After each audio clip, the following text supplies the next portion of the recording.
Hi, ladies. Well, welcome back to part two on the reviews for your logos and for your business name.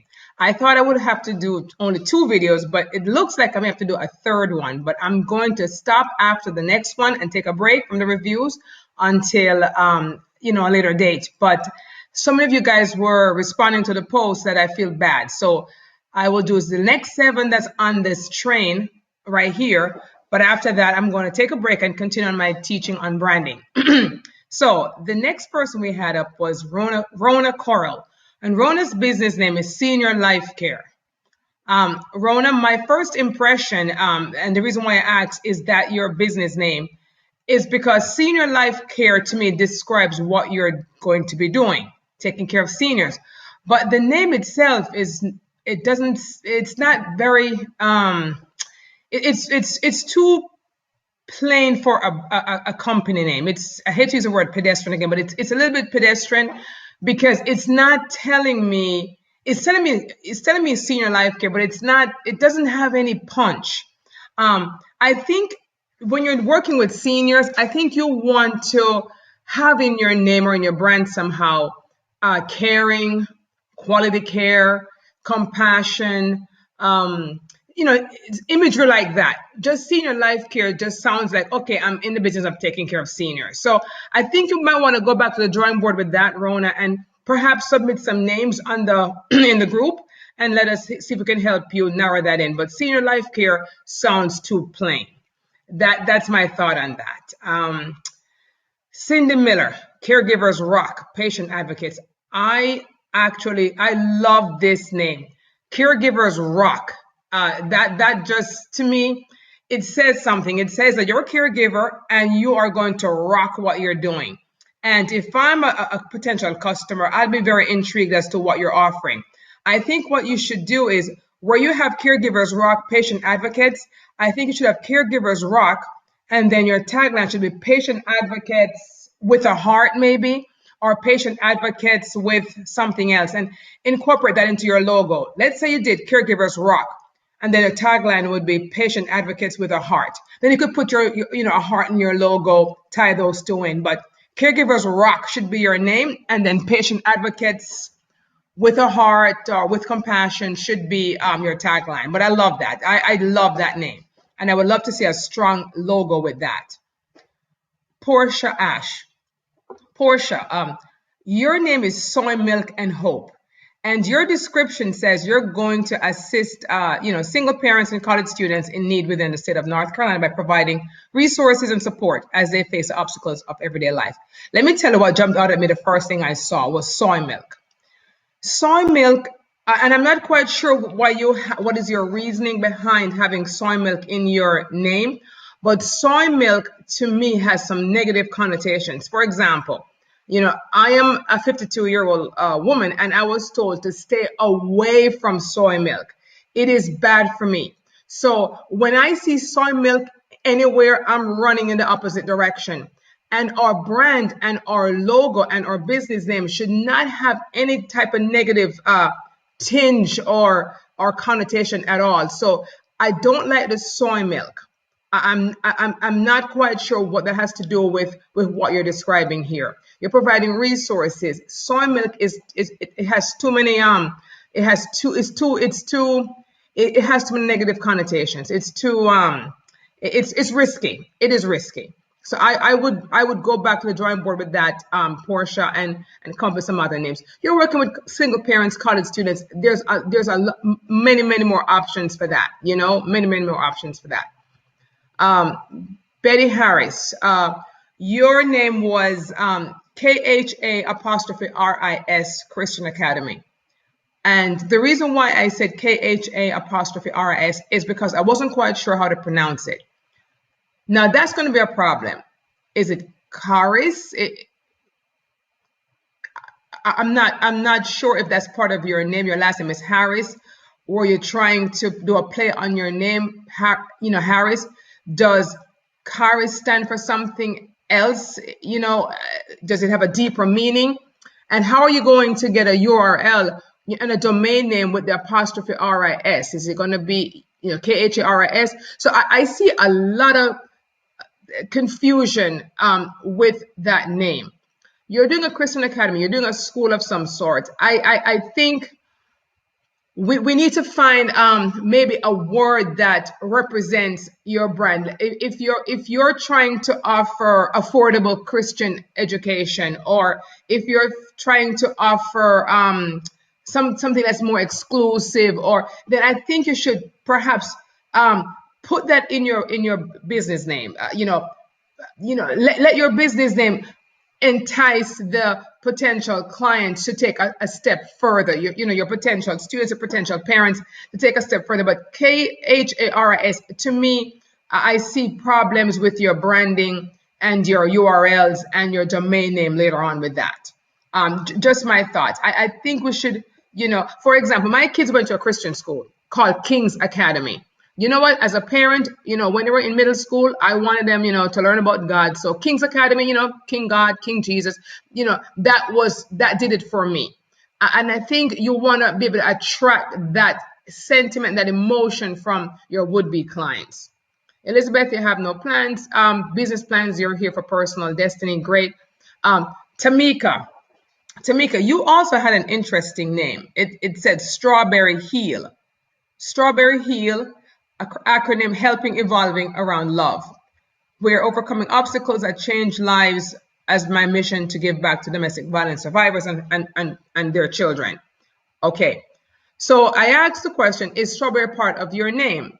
And you said it was based on helping women and children, paying homage to Strawberry, who's a deceased exotic dancer. So that got my attention. So you're doing a company, and it's probably going to be a nonprofit, because your business model is more for a nonprofit than for a paid a profit business.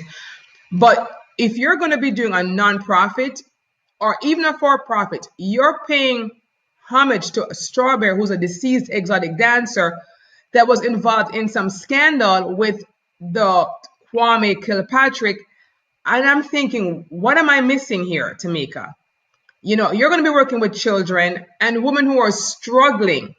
Do you really want your name to be tied up into a scandal? What I did, I went over to Google strawberries. So I did strawberry, STRA, strawberry exotic dancer, to see, okay, what can I find? I was intrigued, but not in a good way. So I went over to Google to see what I could find under strawberry exotic dancer. And I saw, things like Strawberry, how an exotic dancer toppled Detroit's hip hop. And then I saw exotic dancer Strawberry, her twerk videos. I didn't click on that one, but her twerk videos. Strawberry the stripper on YouTube. And I'm thinking, do you want to have your business name be coming up under Google with this kind of, this connotation here? I don't think that's a wise idea. You're here to uplift children who are already struggling with their parents in domestic violence. You're here to uplift a woman who maybe had this past, maybe was a stripper, maybe had a tumultuous past. I don't think you want to. This is my opinion. Necessarily pay homage to that. Even if Strawberry, and I don't know her full story, but even if, let's say, she found the Lord, she found Christ, and she became, a reformed person, and she did something with her life, maybe. But honestly, even then, even with that, some things are best left in the past. And I don't feel very positive about this name and what, I just don't feel, I feel positive about your mission, but not about the name that you're trying to use. These are my thoughts. Sabrina, her company is the Unspoken Bell Foundation. And in the interest of full disclosure, Sabrina is one of my private coaching clients. When she came to me, she already had her logo and her brand put together. So I cannot take credit for that, for her at all. But here is a good example of a brand. The Unspoken Bell. Now, Sabrina, when we met, she told me her, her history and her background, and her passion is to help young people who they've been molested when they were kids, and they didn't say anything. And I know a lot of people like that, and so they have all these issues, this low self-esteem, low self-worth. So she wanted to be a voice for these people. So it's called the Unspoken Bell. Now take a look at this logo. It's a little kid with her mouth zipped shut, unspoken. So she has an Unspoken Bell Foundation. But here's what I liked about this brand.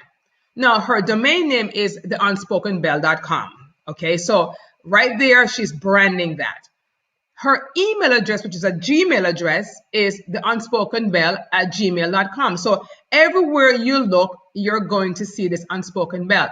So I took a look at her website to see if this theme was carrying through pretty strong. And let's see, as this comes up. So here we are on her website, and of course we see kids, so we know that she's working with young people. But here's, again, her logo on her website, the same kid here with the, mouth shut, unspoken. I look down and, she has her upcoming events, and she's branding this image everywhere. So if I'm a woman or, a young person that have this secret, I may begin to trust this brand, because I may begin to feel a little bit more confident that this person understands what I have been through and obviously cares, because her brand looks like she cares. So I think this is a very good idea of branding. I mean, this is an excellent start.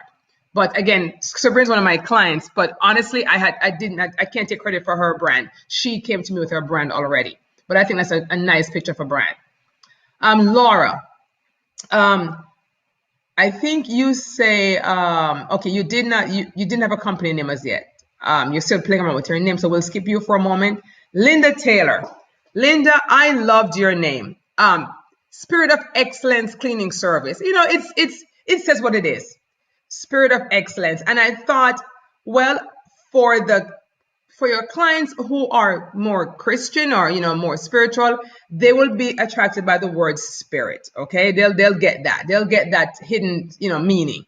And for the clients who are not Christian and who aren't sensitive, they'll be attracted by the word excellent. So I think you win both types of clients, Christians and non-Christians. Ones who are in the spirit, ones who are not in the spirit. So Spirit of Excellence Cleaning Service. I love that. I was a little bit confused about the logo, though, the image in the logo. Now I see the brush, the broom, the duster, and that's great. But was this a necklace, a pearl necklace? That really threw me off. Now it made me have a couple questions. For example, are you dusting a necklace? Are you a jewelry cleaner? Are you saying that you're cleaning? You actually clean jewelry as well. I couldn't understand what the necklace was all about. So I think you need to clarify that. That throws me off. So I love the name. It's an excellent name. And I did go to look at your website. I tried to find a website for you, and I didn't see one, but I did see your GoFundMe page. And, I thought that was bold what you did. I thought that your story was good. You could certainly use some more donations. So I'm going to give a little shout out to your GoFundMe page. You're trying to raise $3,000. What I liked was the story that you had on here. I like the image of you and your child, and that your backstory, as to why you want the money, what you've been doing, and it actually made me, want to help you. So that was good. But let's clarify exactly what you're cleaning in your logo, okay? So let's clarify that. But good luck with your GoFundMe page, and good luck in getting the equipment that you need. And I think for now, let's see. Let me go down a little bit. Well, I think for now, I'm going to stop right here for today. And I wanted to do 7 at each review. And then the next review will be the remaining 7. Anyone who adds after that, I will do you guys maybe in another 2 weeks or so. I want to get on to something else.